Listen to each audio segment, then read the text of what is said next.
Hola, buenas tardes. Estamos de nuevo aquí en este segundo año de las pláticas de la investigación en el INA. La serie de charlas que los investigadores que conformamos el Sindicato Nacional de Profesores de Investigación Científica y Docencia del INA hemos echado a andar con el objetivo de que se conozca qué es lo que hacemos y cómo este quehacer redunda en la defensa, protección, conservación e investigación de la cultura que hacemos todos y cada uno de los mexicanos. En esta ocasión estamos con Giovanna Gasparello. Ella es licenciada en Letras por la Universidad de Padua, maestra y doctora en Ciencias Antropológicas por la Universidad Autónoma Metropolitana, Unidad Iztapalapa, profesora investigadora de la Dirección de Etnología y Antropología Social del Instituto Nacional de Antropología e Historia, miembro del Sistema Nacional de Investigadores y del Centro de Estudios para los Derechos Humanos de la Universidad de Venecia. Sus temas de investigación son autonomía y derechos indígenas, antropología jurídica, antropología de la violencia y la paz, megaproyectos y defensa del territorio. Ella es autora de libros como La autonomía posible, realizada en las comunidades zapatistas en Chiapas en el 2005, Fiestas y danzas en la montaña de Guerrero, tradiciones culturales MEPA, de Colombia, de Guadalupe en el 2017, Justicias y pueblos indígenas en Chiapas, de la violencia a la autonomía en el 2018, y co-coordinadora de Otras geografías, experiencias de autonomías indígenas en México 2009, Raíces de nuestras justicias en el 2018, y Pueblos y territorios frente al Tren Maya, escenarios sociales, económicos y culturales. En esta ocasión, Giovanna nos hablará sobre la experiencia de sus investigaciones sobre el Tren Maya. Giovanna, cuéntanos. Sí, muchísimas gracias por la invitación al sindicato. En primer lugar, es un gran gusto compartir pues la experiencia de trabajo, las dudas, los tropezones con los colegas y con los demás personas que escuchan esta plática. Entonces, para comentar un poquito cómo llegué a donde llegué, yo trabajo, soy investigadora del Instituto Nacional de Antropología e Historia desde el 2017 y entré a trabajar en la Dirección de Etnología y Antropología Social, ganando un concurso cuyo tema era los megaproyectos y la resistencia de los pueblos indígenas. Entonces, a partir de ahí, pues empiezo a desarrollar una línea de investigación que era un tanto distinta de los temas que había trabajado anteriormente, que eran en particular justicia, antropología jurídica y autonomía y derechos de los pueblos indígenas, y también antropología de la violencia. Pero claramente, pues el aprendizaje y la trayectoria recorrida pues, se integran al nuevo tema. Y entonces, finalmente, ahorita, pues el trabajo que les presentaré un poquito sobre el Tren Maya, pues, finalmente me encontré que sobre la marcha nuevamente mi formación me trajo a estudiar las violencias implícitas en los megaproyectos y pues claramente la resistencia a los pueblos indígenas y el reclamo por sus derechos a la autonomía en contextos en los cuales pues parece haber una única opción de desarrollo, mientras pues en realidad los modos y los medios de vida construidos culturalmente por los pueblos son la herramienta fundamental para que los territorios sigan siendo vivos y vividos. Entonces, antes de trabajar en este proyecto sobre el Tren Maya, desarrollé un proyecto de investigación sobre los pueblos indígenas de Guerrero y la defensa del territorio, el estado de Guerrero y en particular la región del oriente de Guerrero, pues la montaña, la Costa Chica, es un territorio donde realicé investigación durante aproximadamente 15 años, desde el 2005. Y cuando en el 2018 se dio el anuncio de la construcción a lo largo del sexenio que apenas iniciaba, del proyecto de infraestructura, de crecimiento y desarrollo económico, de ordenamiento territorial llamado Tren Maya, pues junto con otros colegas y algunos con otros colegas pues de la Dirección de Tecnología y Antropología Social y también de otras instituciones, nos dimos a la tarea de tratar pues de entender de qué se trataba este nuevo megaproyecto. Y entonces el primer producto de este trabajo colectivo fue un informe que se llamó Impactos Sociales y Territoriales del Tren Maya, que está disponible en la red. Es un primer avance pues, sintético de los, como una suerte de diagnóstico de los que nosotros veíamos que podían ser los posibles consecuencias de la construcción de este megaproyecto. Lo que nos anima y lo que me anima personalmente en el trabajo de investigación antropológica es, y siempre ha sido, un compromiso de fondo con los pueblos y las organizaciones con las cuales realizamos investigación.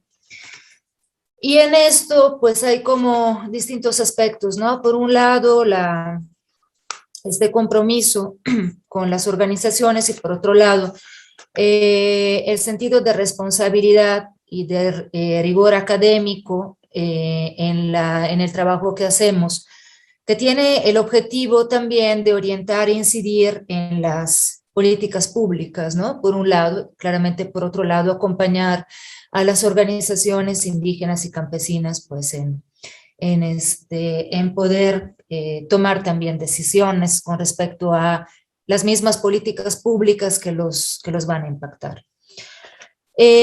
Partimos siempre pues, del presupuesto de la profunda convicción que la producción de conocimiento científico rigurosa y su divulgación son expresión de un compromiso político para la transformación social. De otra manera, pues consideramos que la investigación se quedaría siempre demasiado corta. Por lo tanto, consideramos fundamental el papel de los antropólogos sociales, ¿no? De la disciplina pues, en la cual nos hemos formado y que luego finalmente terminó siendo una pasión y un proyecto de vida. La antropología social como una herramienta fundamental para la incidencia sobre temas de relevancia nacional, ¿no? Entonces, creo que esto es un tema que hemos tratado en varias ocasiones al interno del instituto.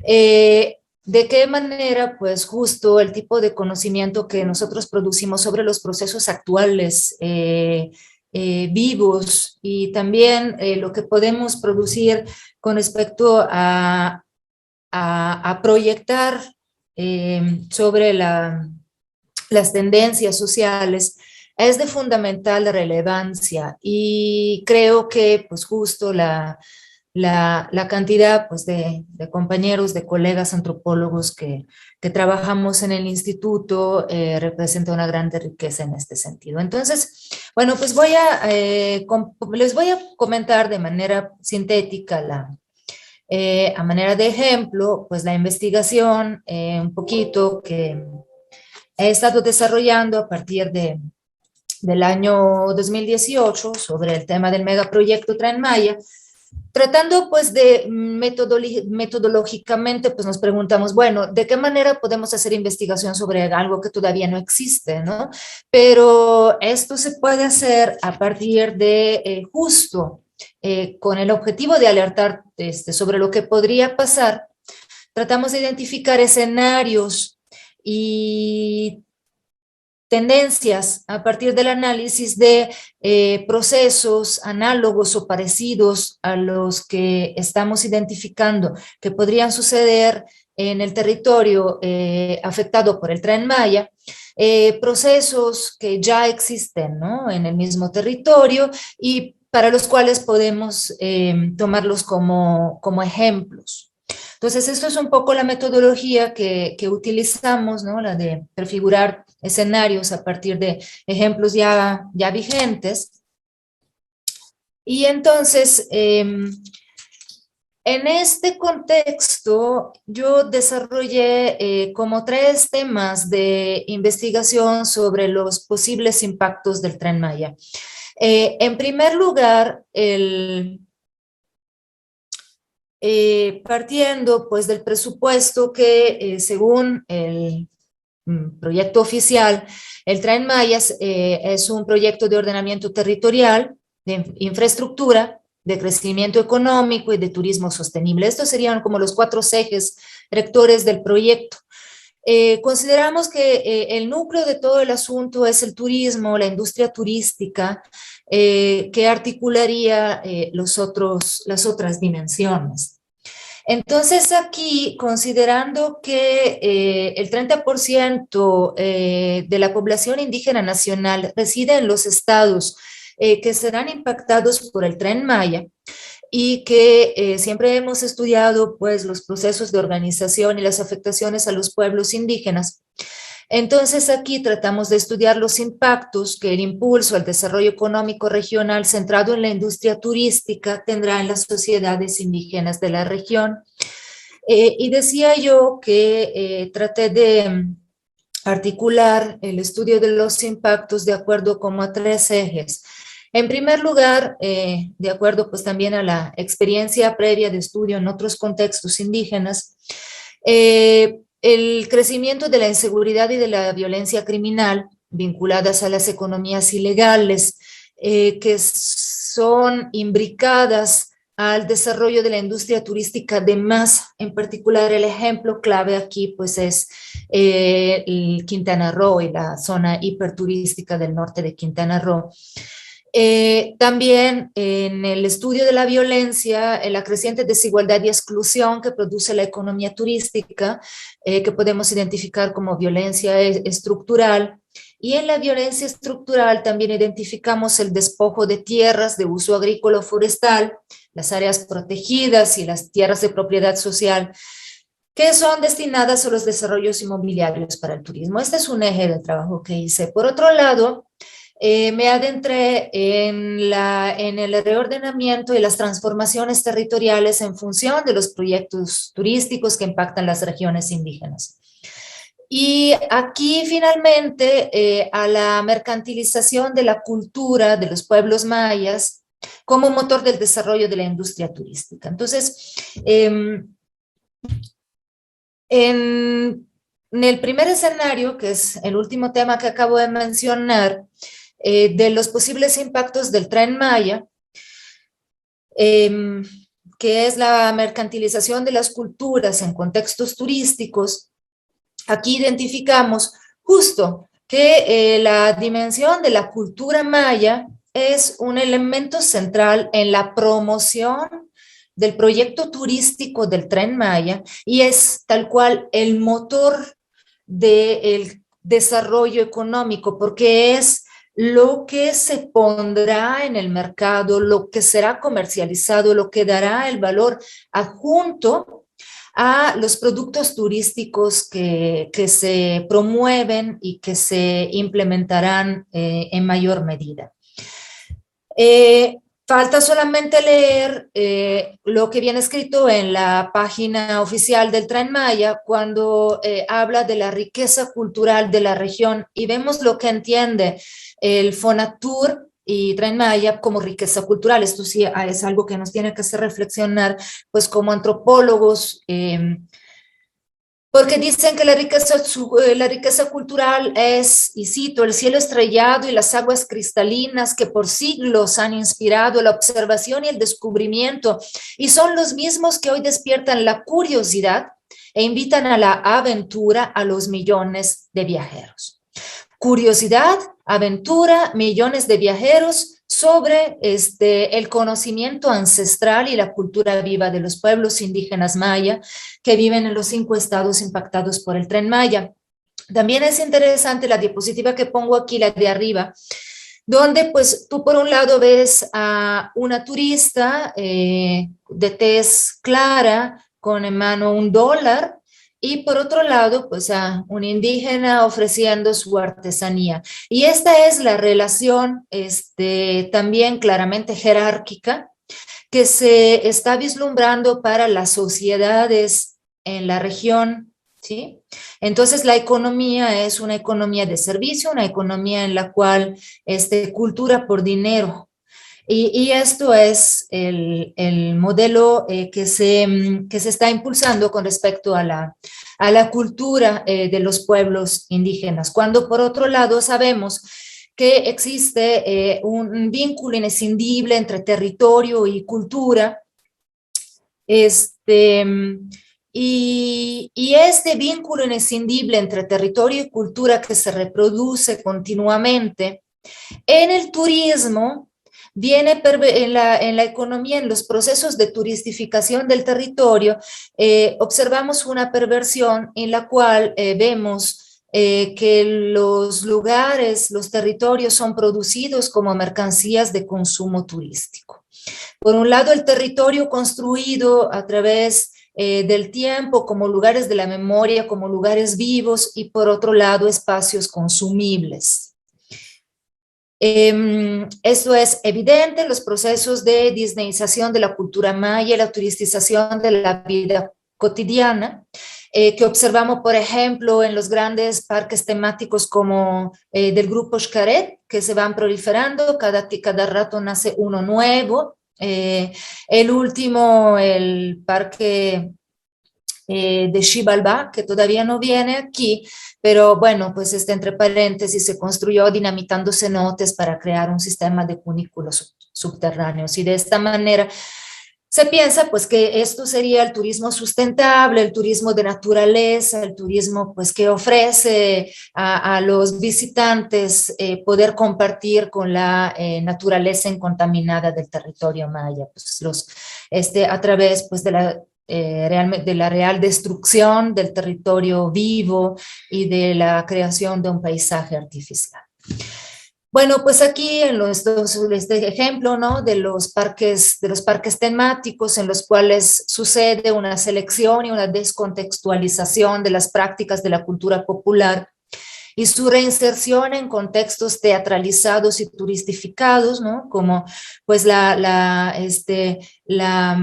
escenificación de lugares como el cementerio mexicano, como la antigua comunidad maya, y también por otro lado pues la inclusión como atractivos turísticos a la misma altura pues de esta construcción de paisajes que reproducen artificialmente lo que se piensa que sería la cultura de los pueblos mayas.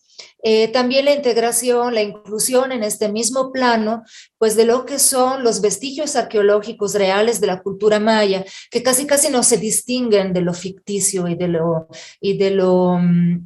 lo turísticamente construido, como es el caso de la zona arqueológica de Polé, que queda adentro pues del Parque de Xcaret, aunque sea formalmente pues administrada por el INAH.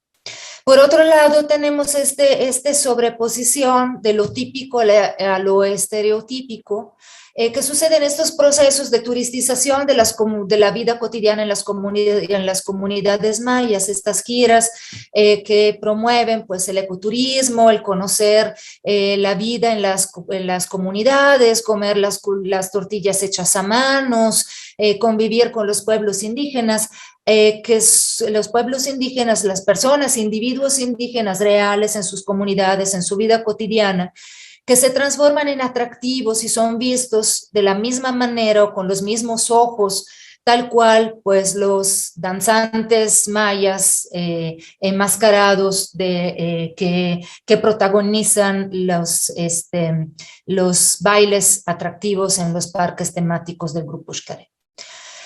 Finalmente tenemos también en el mismo proceso la mercantilización de la historia, de la cultura y del patrimonio, que son incluidos en esta dinámica pues turísticas como en el modelo fast food, es decir, consume rápidamente, compra, consume y desecha pues.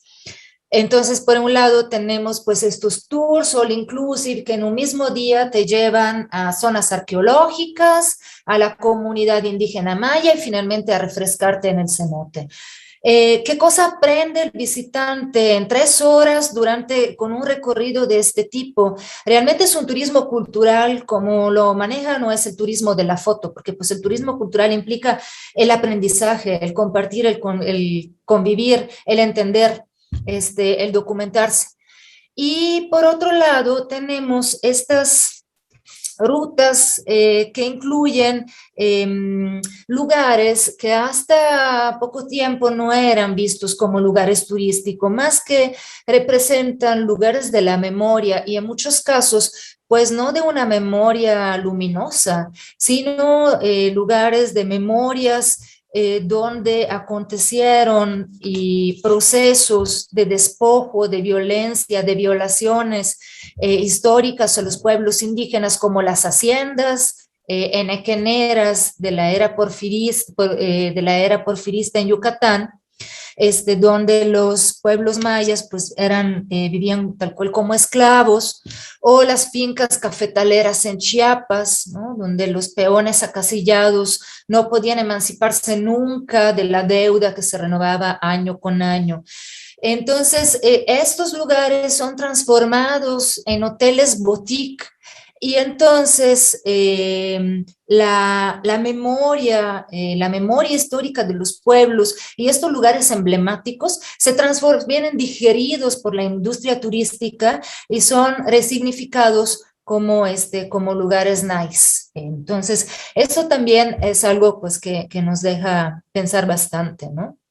Bueno, en segundo lugar, traté de investigar sobre el segundo eje del proyecto Tren Maya, que es el del ordenamiento territorial, ¿no? Como se pone en el planteamiento del proyecto oficial. Ordenamiento territorial, lo cual pues claramente tiene muchísimas aristas, no voy aquí a comentarlas, pero bueno, partiendo pues del presupuesto que aparentemente se plantea el megaproyecto Tren Maya, tal cual, ¿no? Como esto, Tren Maya, un proyecto de infraestructura. Mas, sin embargo, los mismos funcionarios de Fonatur que tuvimos la ocasión de entrevistar en el 2019 decían, bueno, pues no es un proyecto de un tren, sino que el Tren Maya es un medio de reordenamiento del territorio en toda la península de Yucatán. Y esto hace eco lo que comentan pues, las organizaciones indígenas de la península y de Chiapas que dicen, pues no es un tren y no es maya. Esta cuestión del ordenamiento territorial es fundamental porque a lo largo de la ruta que veíamos al principio, y la voy a poner aquí otro momento, que está aquí, se planean construir 19 estaciones y otros 11 o 12 paraderos.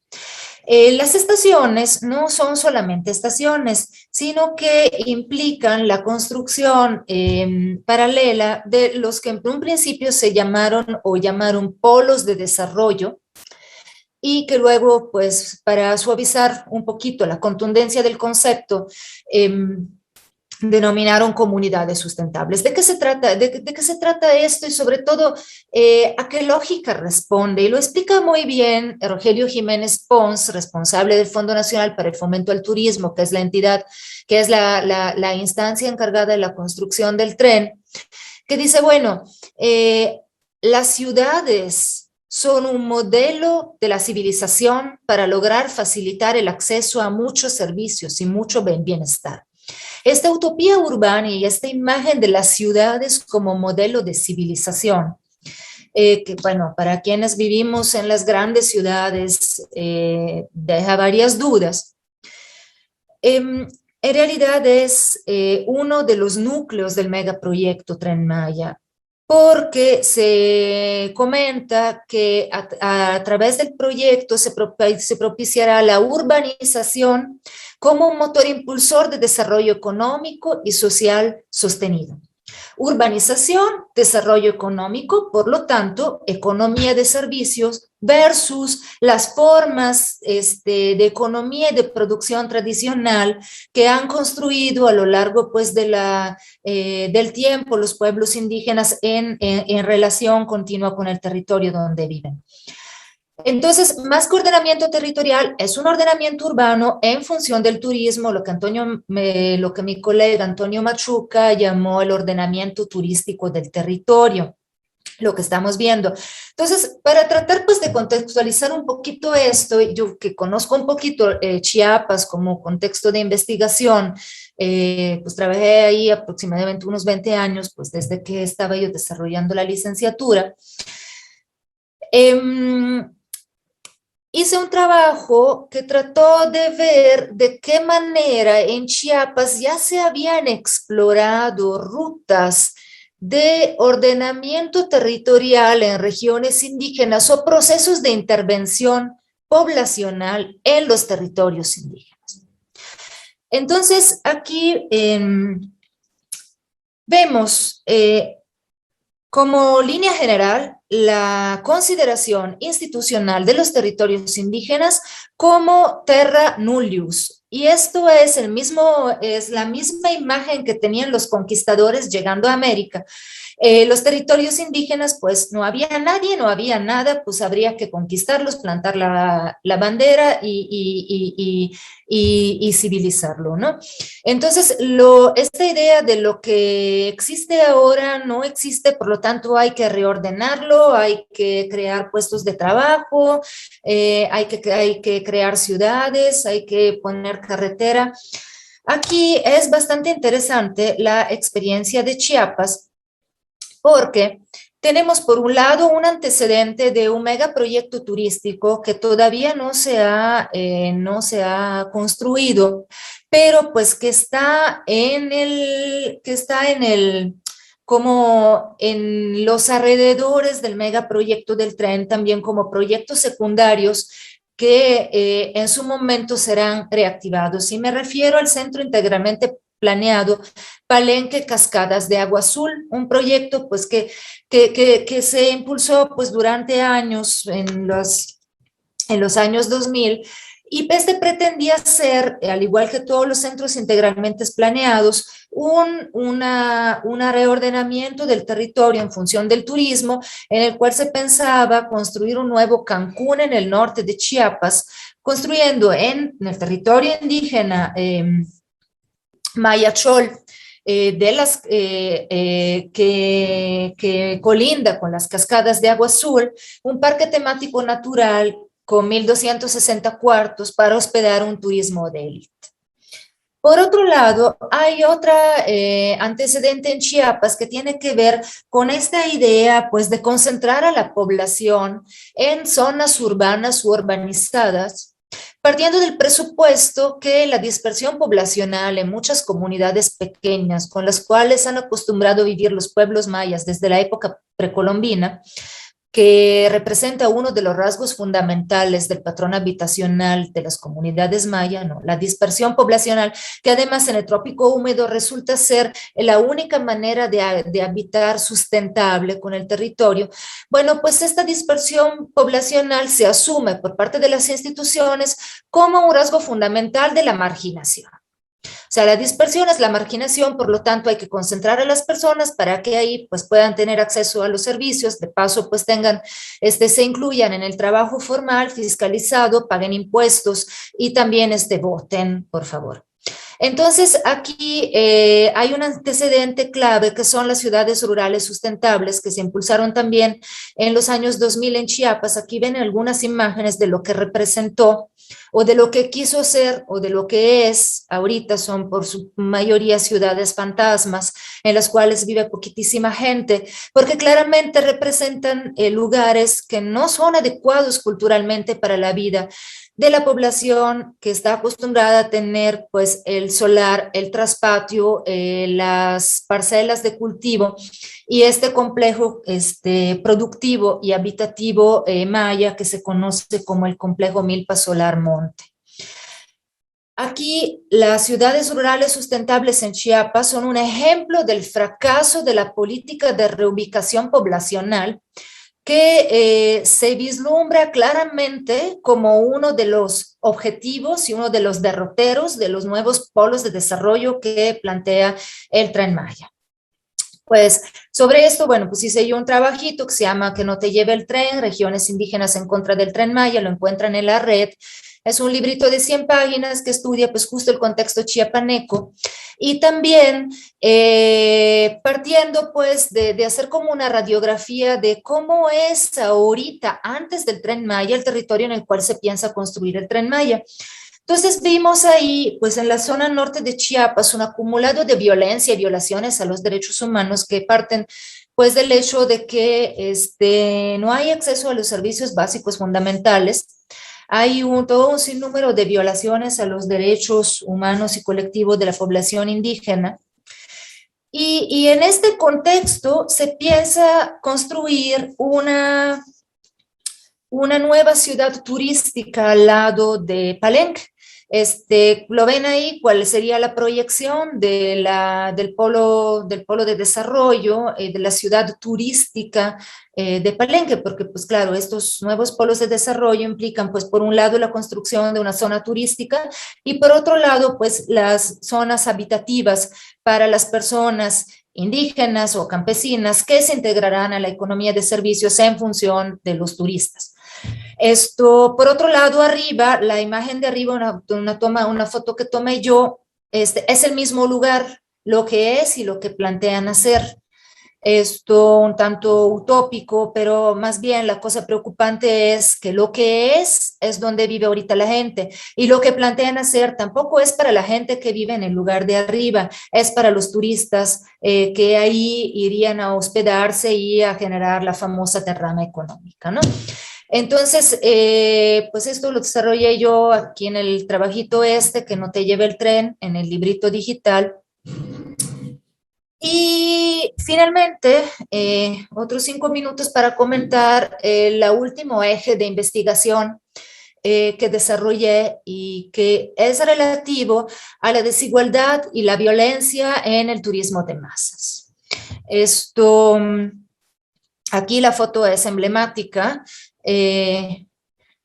¿Cuánto cuesta o a qué precio el esparcimiento y el ocio en las idilíacas playas caribeñas? ¿Y realmente son idilíacas las playas caribeñas o por qué es necesario que militares armados hasta los dientes estén ahí patrullándolas, ¿no? ¿Cuál es la cara oscura de esta imagen esplendorosa del sol y playa del Cancún turquesa? ¿No? ¿Qué se mueve en esas playas? ¿Qué se mueve en esas aguas? Y esto es un trabajo que desarrollé en el libro que acabamos de publicar, justo gracias también al financiamiento del sindicato, Pueblos y Territorios frente al Tren Maya. Ahí hice un trabajo yo que se llama Turismo, Economías Ilegales y Violencias en Quintana Roo, evidencias, tendencias y riesgos del megaproyecto Tren Maya. Aquí, pues, traté de identificar la industria turística como el eje articulador o como el detonante de distintas dimensiones de la violencia o de distintas violencias. Por un lado, la violencia directa, entendida como violencia criminal, el narcotráfico, la trata de personas, la prostitución. Que genera economías ilegales, ¿no? Esta relación entre la industria turística, entre lo legal y lo ilegal, que genera esta dimensión de la violencia directa, pero también de la violencia estructural, entendida como exclusión social, explotación laboral y finalmente desigualdad, la desigualdad extrema que vemos en los contextos turísticos.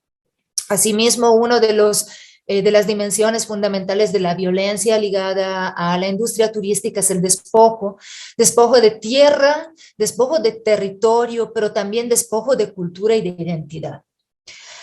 Es fundamental entender en este contexto la imbricación fundamental entre la economía legal y la economía ilegal, que nace de la mano con el desarrollo de los centros integralmente planeados, en particular el de Cancún.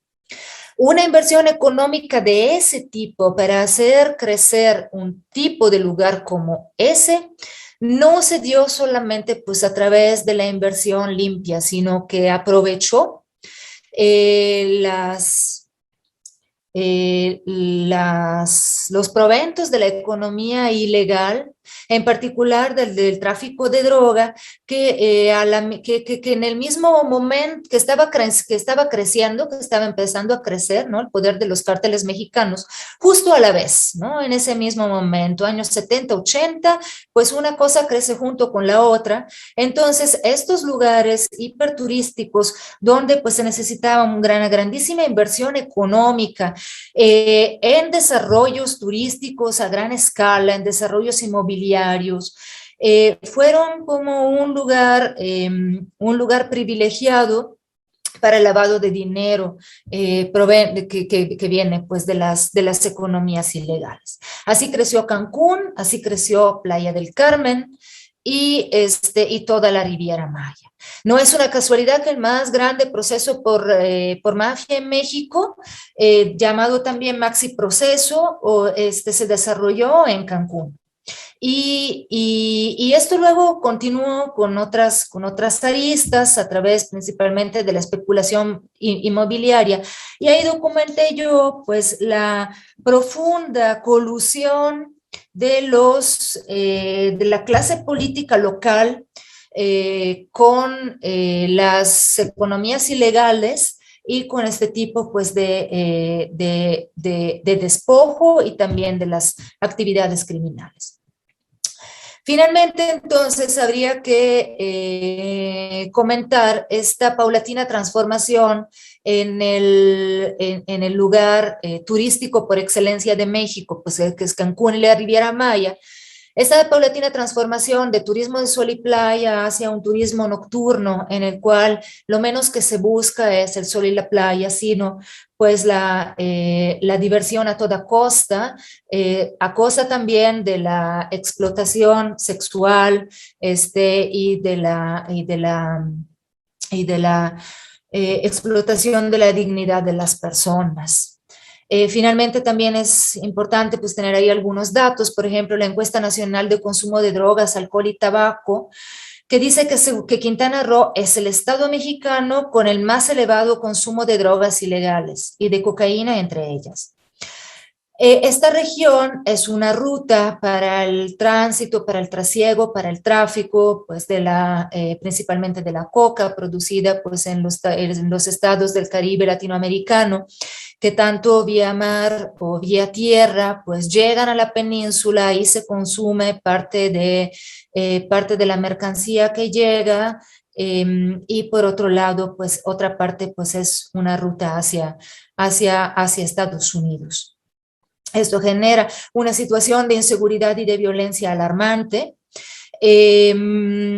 Quintana Roo, pues, es el estado que tiene un índice de homicidios dolosos por cada 100,000 habitantes muy por encima de la media nacional, como pueden ver por aquí en el gráfico, y es el tercer lugar a nivel nacional entre los estados menos pacíficos. Si nos vamos a los municipios, esto aparece todavía con más claridad. Estos datos son del Sistema Nacional de Seguridad Pública. Esta es una elaboración que hice yo a partir de la base de datos. Los municipios como Benito Juárez, donde se ubica Cancún, y Playa del Carmen, tienen un índice de homicidios dolosos por cada 100,000 habitantes, casi 2 o 3 veces más elevado de municipios no turísticos como el de Felipe Carrillo Puertos. Entonces, aquí la pregunta que me puse yo es: la Estrategia Nacional de Turismo del actual gobierno pretende desarrollar el turismo como una herramienta de integración y reconciliación social. ¿Puede ser esto ser cierto? ¿Puede ser realmente esto el turismo?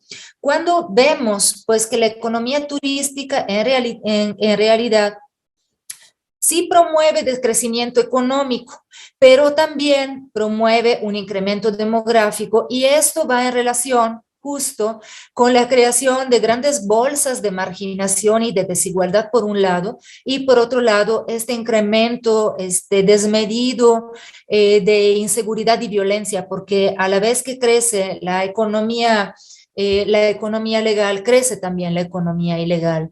Y esto es una característica muy peculiar del desarrollo turístico en Quintana Roo, en el Caribe mexicano. Bueno, pues aquí termino. Les comparto la dirección de un blog, de mi blog, que no te lleve el tren, .blogspot.com. Aquí pueden encontrar parte de los trabajos, algunos artículos, alguna charla, algunas cosas que han sido ya publicadas, algunas otras que todavía no lo son.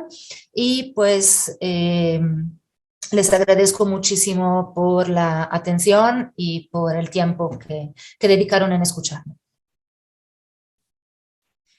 Giovanna, pues muchísimas gracias a ti por esta intensa investigación, por compartirla, por este escalofriante escenario que muestra como la otra cara de lo que se nos vende en los discursos oficiales. O sea, nada de esto se nos dice, pero sí se está combatiendo la corrupción porque no hay ya sobornos y cosas de estas, ¿no? Pero no se dice qué hay detrás de toda esta política de impulso de desarrollo. Y que yo creo que si bien en el caso de la península es, pues en los tamaños que lo estás presentando, es algo que tenemos que ser conscientes que no nada más se da en la península, es algo que similarmente debe de pasar en Los Cabos, que está pasando en todo el área de Puerto Vallarta y la costa del Pacífico hacia el sur. Y bueno, pues que es algo que queramos o no nos afecta a todos los mexicanos. Yo tendría dos preguntas que hacerte, Giovanna. Una es, en toda esta investigación que has realizado, ¿cuál ha sido el apoyo económico que has tenido por parte del instituto, tú y tus colegas? ¿Y qué tanto esta reducción presupuestal significativa, pues, o sea, mientras que se mandan más millones al Tren Maya, se quita el dinero a quienes investigan realmente qué es lo que está pasando con este tipo de cosas? Entonces, ¿qué tanto te ha afectado esta reducción presupuestal? Y otra más de carácter académico que me surge, y es, en esta destrucción y comercialización de la cultura, porque bueno, la comercialización de la cultura es la destrucción de la cultura originaria, es otra cosa, ¿qué tanto hay realmente una construcción de otro tipo de cultura comercial, neoliberal? No sé, o sea, hay algo, obviamente no de la misma naturaleza, pero hay una sustitución cultural. Ok, sí, con respecto a esto último, en realidad lo que se observa y lo que es evidente, y no solamente pues en la región maya peninsular y en Chiapas, es una paulatina, digamos, pérdida de interés por parte de algunos sectores de la sociedad, en particular los jóvenes, frente a la cultura propia. Pero como toda cosa nunca es ni unívoca ni generalizada. Por otro lado, pues en las repetidas instancias de trabajo de campo, también nos sorprendimos mucho en poder conversar con muchísimos jóvenes y un poquito menos jóvenes, pero de todas maneras todavía no adultos, tal cual, que deciden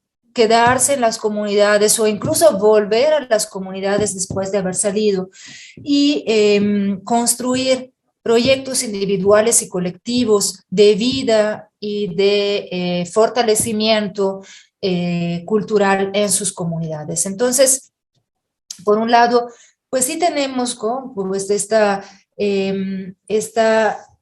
este proceso en particular, pues vinculado a los procesos de migración a las ciudades, que implica pues un distanciamiento desde las prácticas culturales propias, pero por otro lado tenemos por parte de las mismas gente que vive en la región una forma pues de rescate y de revaloración e incluso de reinvención de la cultura propia.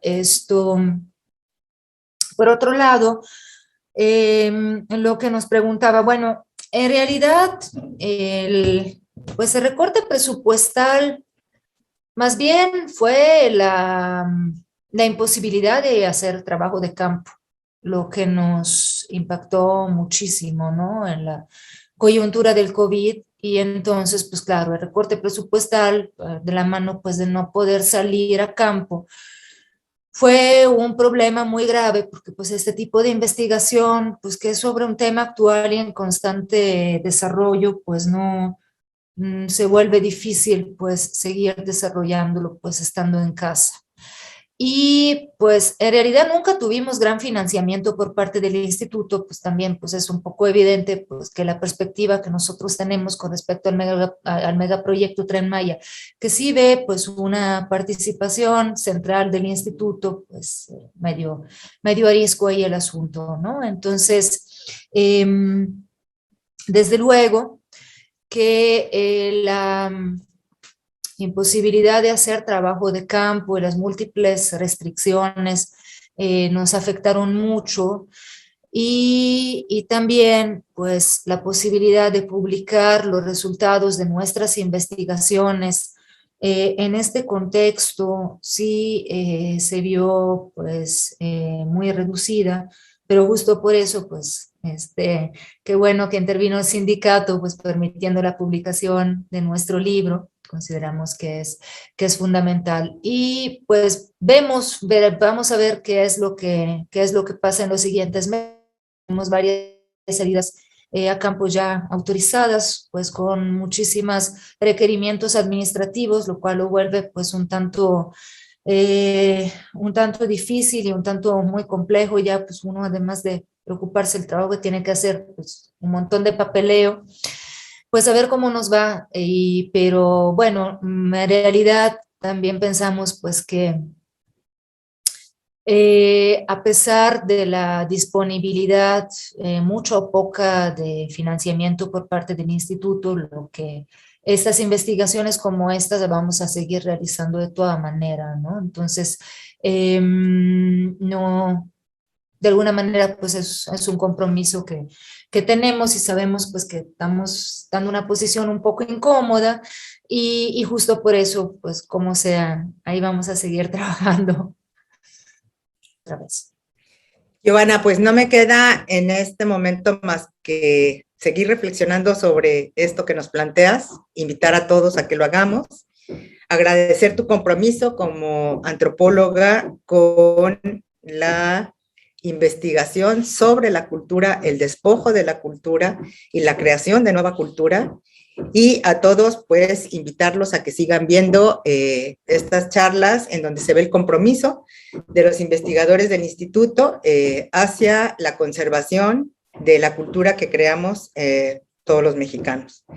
No me queda más que agradecer tu participación a Daniel Ruiz Cancino, secretario de organización del Comité Ejecutivo del Sindicato Nacional de Profesores de Investigación Científica y Docencia, que está atrás del simbolito morado, y los esperamos dentro de 8 días en Pláticas de la Investigación en el INA, año 2. Muchas gracias.